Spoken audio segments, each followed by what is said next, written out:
शिक्षक अपने अक्ष पे खड़ा रहने वाला,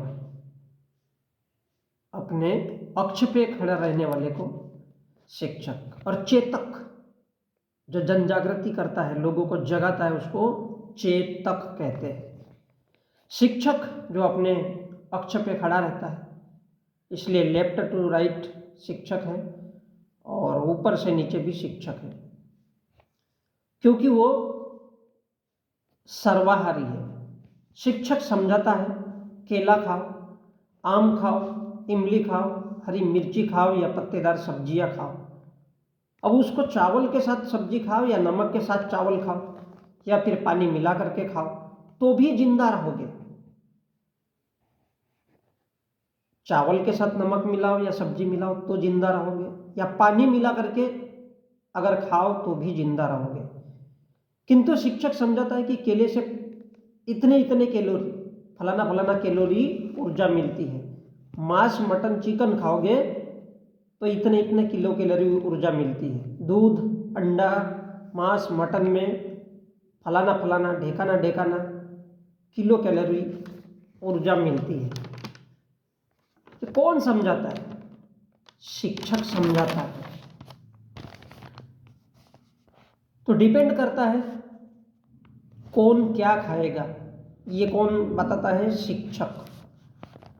तो कोई शाकाहारी बनता है और कोई मांसाहारी बनता है, और शिक्षक ने समझाया कि शाकाहारी क्या है और मांसाहारी क्या है।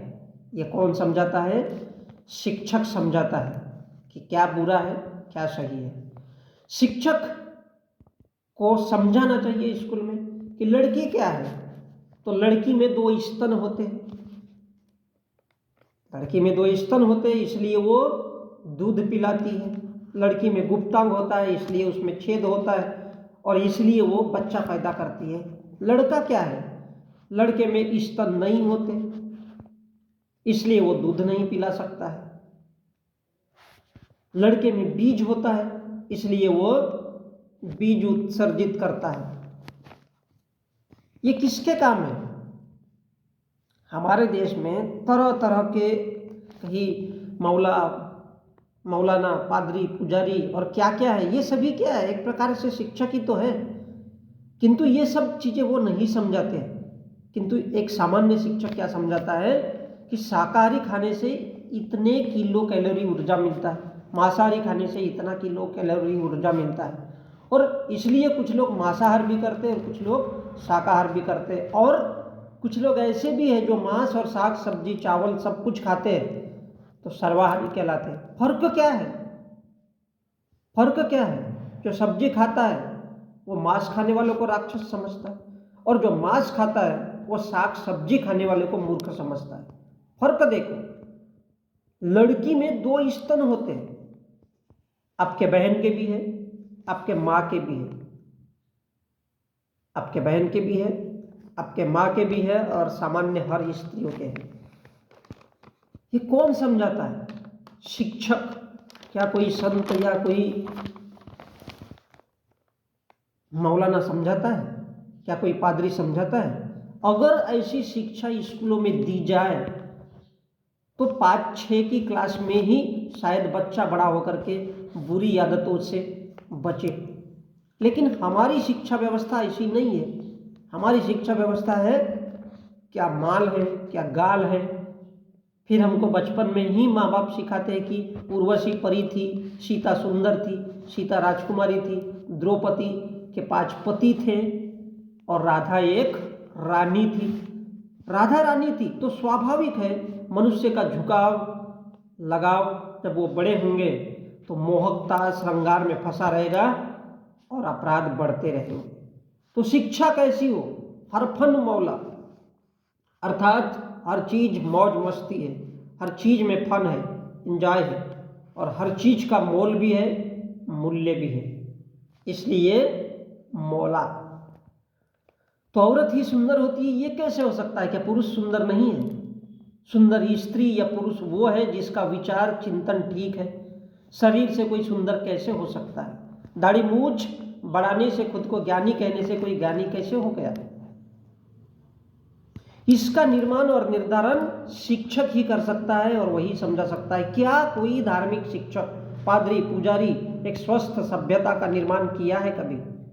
किंतु एक सामान्य शिक्षक जिसने फिजिक्स पढ़ाया, जिसने सामाजिक अध्ययन पढ़ाया, जिसने राजनीति पढ़ाई, जिसने समाज पढ़ाया, उसी शिक्षक का विद्यार्थी कभी राजा बना, कभी प्रधानमंत्री, कभी जज, वकील इत्यादि इत्यादि बनता है।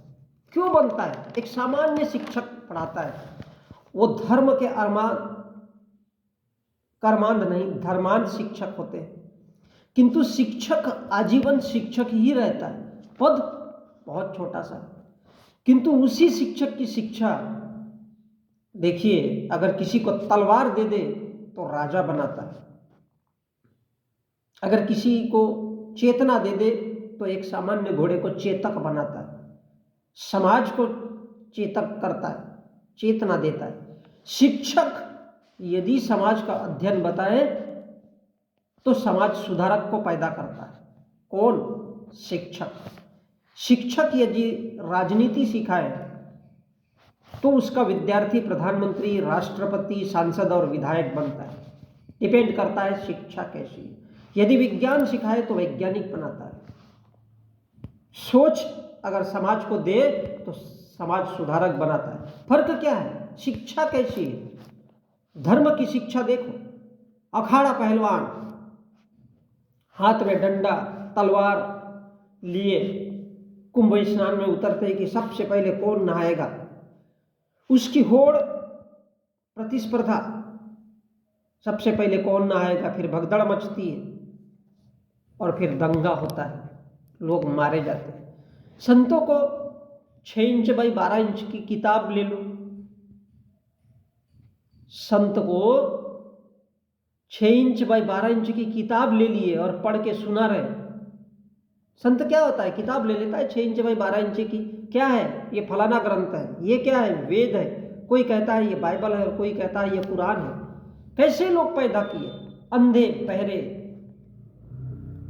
दिमाग से पैदल, बड़े बड़े खेल, बड़े बड़े तमाशे, बड़े बड़े प्रोग्राम, जगराते, और उस किताब में क्या लिखा है उतना सा ही पढ़ाते हैं।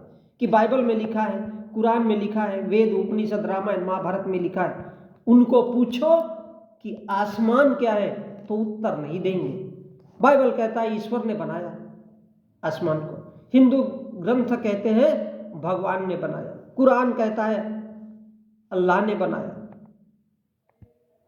और सच क्या है? आसमान कभी पैदा ही नहीं होता, आसमान कभी पुराना नहीं होता, आसमान कभी मरता नहीं है और आसमान कहीं आना जाना नहीं करता। हर कोई देखता है किंतु बहुत कम लोग जान पाए कि आसमान क्या है। बहुत कम लोग, खुली आंखों से दिखता है। कोई चोर आसमान की चोरी नहीं कर सकता। आसमान किसी पर निर्भर नहीं है, स्वच्छंद है, खुला है, अनंत है। जहां तक भी देखोगे, सैकड़ों किलोमीटर दूर भी जाओगे तो आसमान वैसा ही खुला का खुला दिखेगा। पास से जो दिखता है और सैकड़ों किलोमीटर के बाद भी वैसा ही दिखेगा। जब इंसान आसमान को नहीं समझ सकता तो वो क्या समझ सकता है? बुद्धि क्या है, भेजा क्या है, पहचान सकता है? निराकार, अनंत, अज्ञेय, शून्य, समाधि, न क्रोध न द्वेष, दूसरों के अधीन न होना, अपने मन को कवर करना, न गुस्सा न प्रेम।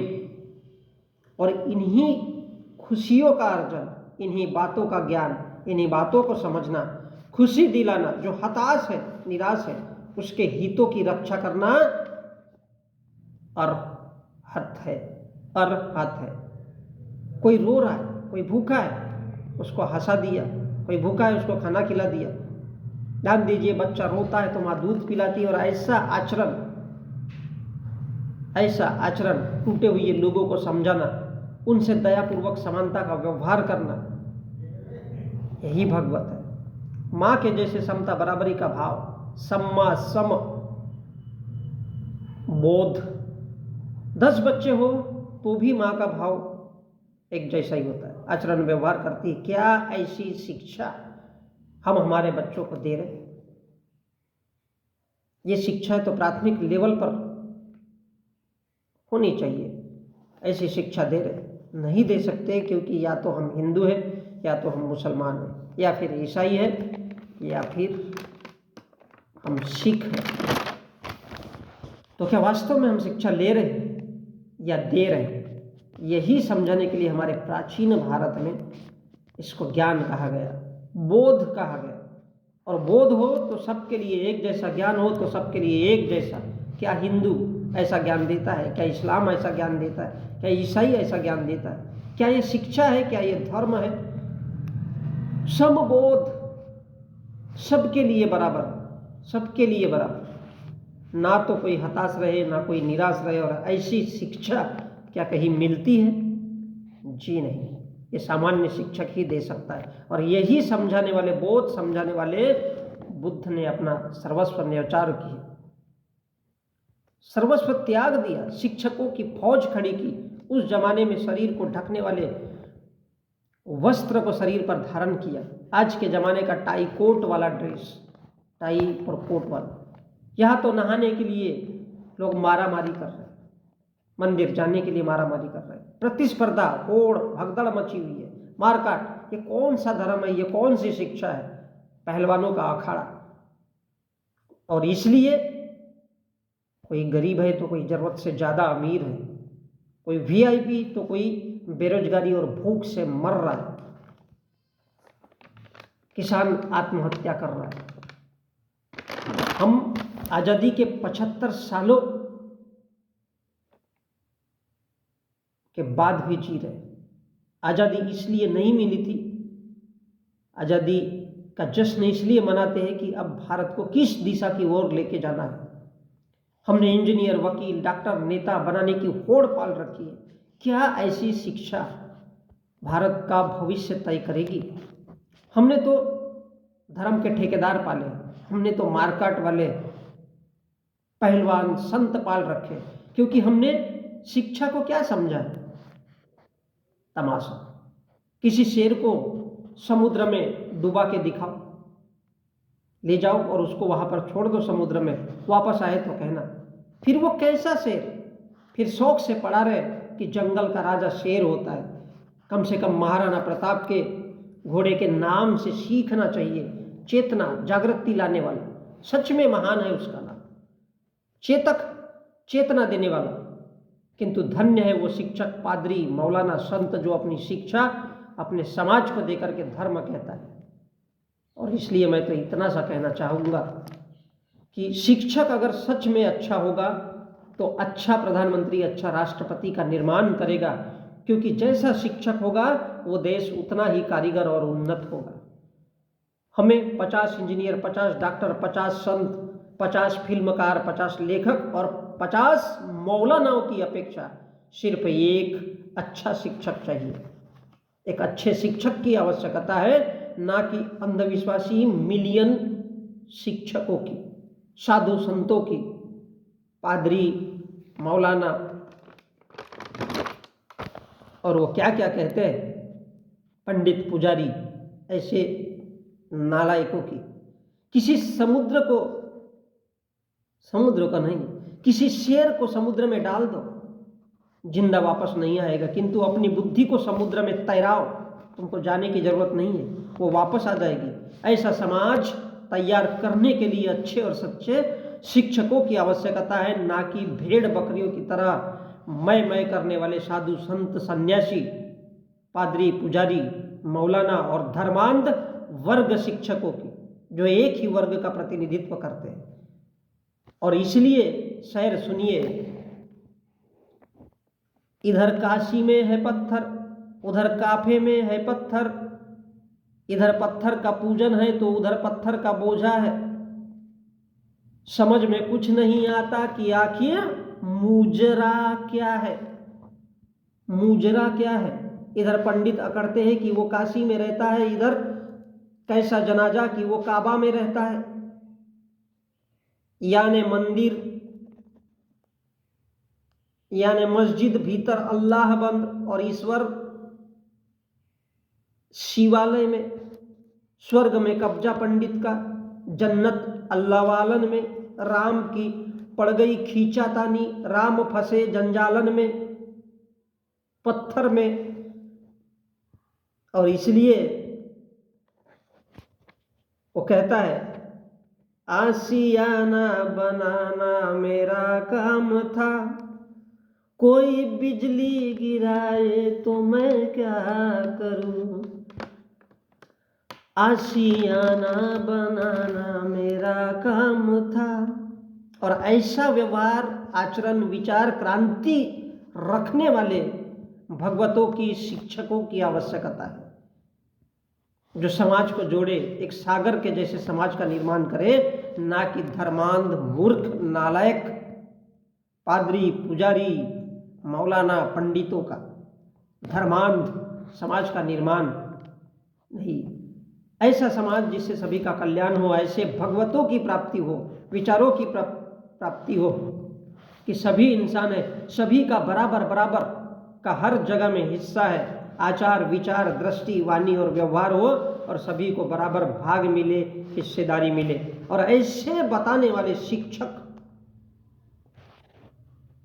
की, भगवतों की प्राप्ति हो। मैं संजय।